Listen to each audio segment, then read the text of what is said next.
Многоуважаеми гости, Ваши превъзходителства, уважаеми господин министър Миков, уважаеми господин Спасов, областен управител на област Видин, уважаема госпожо Крушкова, председател на Държавната агенция по туризъм, Ваше високо преподобие архимандрит Антим, Ваше високо благоговейство отец Рафаил, многоуважаеми гости, уважаеми почетни граждани на Белоградчик, уважаеми председатели на общински съвети и кметове от България и Сърбия, многоуважаеми дами и господа, скъпи съграждани, изключително ми е приятно, че днес сме се събрали на това приказно място сред красивите белоградчишки скали, за да продължим една хубава традиция. Отново е Петровден.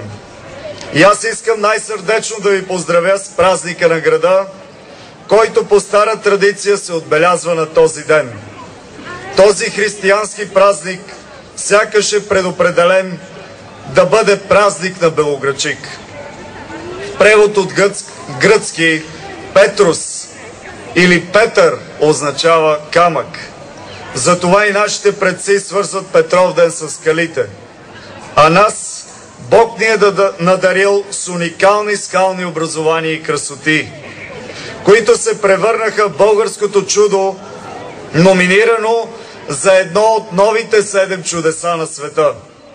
И аз днес приканвам всички, ако все още има такива, които не са гласували, да сторят това, защото до края на втория етап остава точно 8 дни, за да може успешно да продължим в следващият етап на световната класация. Искам да ви кажа и това, че до момента за нашия природен феномен са гласували над 6 милиона и 400 хиляди души. Едно внушително число. Днес една немалка част от хората, членове на Националния инициативен комитет, почетни граждани, общественици, наши земляци, представители на медиите, които имат една основна заслуга за нашето успешно представяне и за това да заемем достойното 3-то място в нашата категория, са тук сред нас и този факт ни прави още по-щастливи. Благодаря на всички, които активно работеха за превръщането на номинацията в национална кауза, която обедини всички българи и издигна нашето национално достоинство и самочувствие.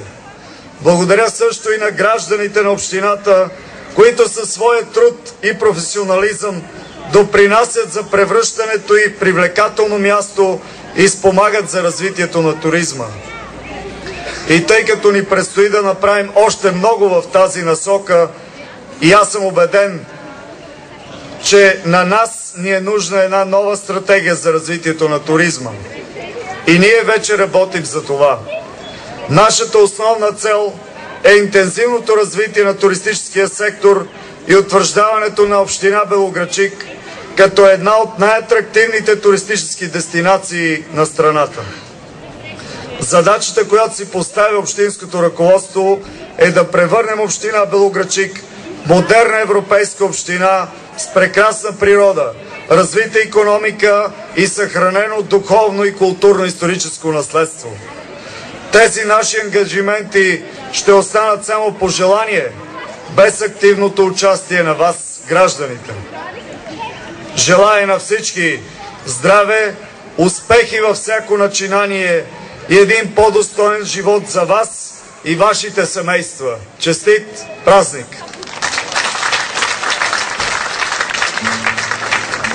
С грамоти и плакети кмета на община Белоградчик награди почетни граждани, общественици и журналисти за принос в националната кампания в подкрепа на природен феномен Белоградчишки скали. Фирми и компании допринесли за перспективното развитие на града.